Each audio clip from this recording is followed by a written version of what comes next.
ಒಂದು ಸಣ್ಣ ಹಳ್ಳಿಯಲ್ಲಿ ರವಿ ಎಂಬ ಚಿಕ್ಕ ಹುಡುಗ ತನ್ನ ಅಪ್ಪ ಅಮ್ಮನ ಜೊತೆ ವಾಸಿಸುತ್ತಿದ್ದನು. ರವಿ ತುಂಬಾ ಒಳ್ಳೆಯ ಮನಸ್ಸಿನವನು. ಅವನು ಎಲ್ಲರಿಗೂ ಸಹಾಯ ಮಾಡುತ್ತಿದ್ದನು ಮತ್ತು ಯಾವಾಗಲೂ ಸತ್ಯವನ್ನೇ ಹೇಳುತ್ತಿದ್ದನು. ಇದು ಊರಿನ ಜನರು ಅವನನ್ನು ಇಷ್ಟಪಡುವಂತೆ ಮಾಡಿತ್ತು. ಒಂದು ದಿನ ರವಿ ಶಾಲೆಗೆ ಹೋಗುವಾಗ ರಸ್ತೆಯ ಪಕ್ಕದಲ್ಲಿ ಒಂದು ಚಿಕ್ಕ ಚೀಲ ಕಂಡನು. ಅದನ್ನು ತೆಗೆದು ನೋಡಿದಾಗ ಅದರೊಳಗೆ ತುಂಬಾ ಹಣ ಮತ್ತು ಕೆಲವು ಮುಖ್ಯ ಕಾಗದಗಳು ಇದ್ದವು. ಅದನ್ನು ನೋಡಿ ರವಿ ಆಶ್ಚರ್ಯಪಟ್ಟನು.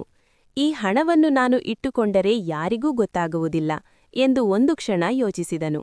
ಆದರೆ ತಕ್ಷಣ ಅವನ ಅಮ್ಮ ಹೇಳಿದ ಮಾತು ನೆನಪಾಯಿತು.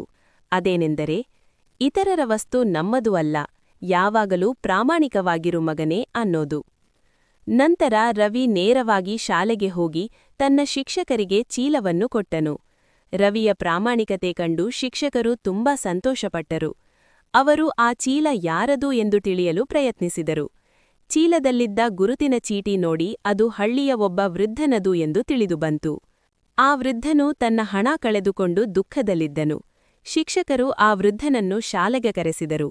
ನಂತರ ರವಿ ಹತ್ತಿರವೇ ಆ ಚೀಲವನ್ನು ವೃದ್ಧನಿಗೆ ನೀಡಿದರು. ರವಿ ಚೀಲವನ್ನು ಹಿಂತಿರುಗಿಸಿದಾಗ ವೃದ್ಧನ ಕಣ್ಣುಗಳಲ್ಲಿ ಸಂತೋಷದ ಕಣ್ಣೀರು ತುಂಬಿತು. ಮಗನೇ, ನೀನು ತುಂಬಾ ಒಳ್ಳೆಯವನು. ಈ ಹಣ ನನ್ನ ಔಷಧಿಗಾಗಿ ಬಹಳ ಅಗತ್ಯವಾಗಿತ್ತು ಎಂದು ಆ ಅಜ್ಜ ಹೇಳಿದರು. ನಂತರ ವೃದ್ಧನು ಬಹುಮಾನವಾಗಿ ರವಿಗೆ ಸ್ವಲ್ಪ ಹಣ ಕೊಡಲು ಪ್ರಯತ್ನಿಸಿದನು. ಆದರೆ ರವಿ ವಿನಯದಿಂದ, ನಾನು ನನ್ನ ಕೆಲಸವನ್ನು ಮಾಡಿದ್ದೇನೆ, ಇದು ನಿಮ್ಮದೇ ಹಣ, ನಿಮಗೆ ಸೇರಬೇಕು, ನನಗೆ ಬೇಡ ಎಂದು ಹೇಳಿ ನಿರಾಕರಿಸಿದನು. ನಂತರ ಈ ಘಟನೆ ಹಳ್ಳಿಯ ಎಲ್ಲರಿಗೂ ತಿಳಿಯಿತು. ಶಾಲೆಯಲ್ಲಿ ರವಿಗೆ ಪ್ರಾಮಾಣಿಕ ವಿದ್ಯಾರ್ಥಿ ಎಂಬ ಬಿರುದು ಜೊತೆಗೆ ಪ್ರಶಸ್ತಿ ನೀಡಿ ಸನ್ಮಾನಿಸಿದರು. ಎಲ್ಲಾ ಮಕ್ಕಳು ಅವನನ್ನು ಮಾದರಿಯಾಗಿ ನೋಡಲು ಆರಂಭಿಸಿ ಅವನಂತೆ ಪ್ರಾಮಾಣಿಕವಾಗಿ ಬದುಕಲು ಆರಂಭಿಸಿದರು.